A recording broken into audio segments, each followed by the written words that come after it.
I've never known someone like you, tangled in love, stuck by you, found a clue, don't forget to kiss me. Semua, pada kesempatan kali ini kami akan menampilkan dialog hasil kelompok yaitu yang bertemakan tentang KKN, korupsi dan eksploitasi.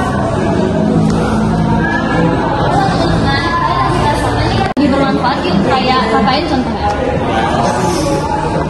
Pegawai yaitu akan dapat memenuhkan atau tendernya proyek tertentu. Kerjasama jahat antara individu atau antara individu antar kelompok untuk meminta tertentu. Apalagi tadi sudah mengatakan hakim-hakim di Indonesia ini sudah banyak berubah. Hal itu menyebabkan koruptor-koruptor ini tidak takut lagi untuk melakukan kejahatannya karena hukuman yang mereka dapat itu akan rendah. Besar-besaran itu terjadinya itu tidak bisa dilakukan sendiri. Jadi mereka akan mencari teman untuk melakukan hal tersebut. Apakah teman-teman ada yang ingin memberikan pertanyaan? Pelaku korupsi tidak takut lagi untuk melakukan tindak korupsi di Indonesia. Lalu bagaimana, apa lagi langkah solutif yang dapat kita lakukan untuk benar-benar memberantas kasus korupsi? Apabila korupsi terus berlanjut di Indonesia, maka Indonesia tidak akan pernah menyentuh yang namanya negara maju. Pasti Indonesia akan terus berkembang dan terus berkembang. Dia tidak akan pernah menyentuh yang namanya negara maju. Lalu jika kita mengatakan tindak pelaku korupsi tidak takut lagi melakukan kegiatan korupsi, lalu bagaimana langkah yang paling efektifnya untuk memberantas, benar-benar memberantas? Ya, karena banyak pelaku korupsi itu hukumannya diringankan biasanya, dan juga bagaimana negara lain pun juga sebenarnya banyak kasus korupsi, seperti kasus di negara Georgia yang pada tahun awal 2000-an banyak sekali korupsi yang dilakukan oleh aparat kepolisian, sehingga presiden pada saat itu sangat berani untuk memecat 33.000, kurang lebih 33.000 polisi yang ada di Georgia dan membentuk aparat polisi yang baru yang dia seleksi sendiri, yang lebih transparan ke masyarakat.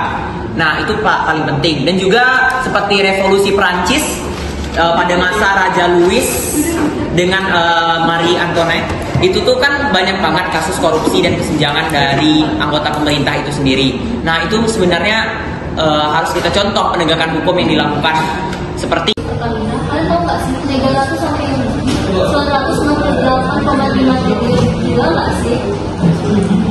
Terus kalau nepotisme itu kayak memberikan jabatan kepada kerabat kita nih. Contohnya kamu tuh pejabat yang berkuasa, lalu kamu tuh memberikan aja jabatan ke kerabat kamu, padahal dia tuh nggak berkompeten di bidang itu. Tetapi di sisi lain mereka tidak kebal korupsi. Kalau di dalam lembaga sendiri masih ada yang korup, maka di kredibilitasnya terganggu.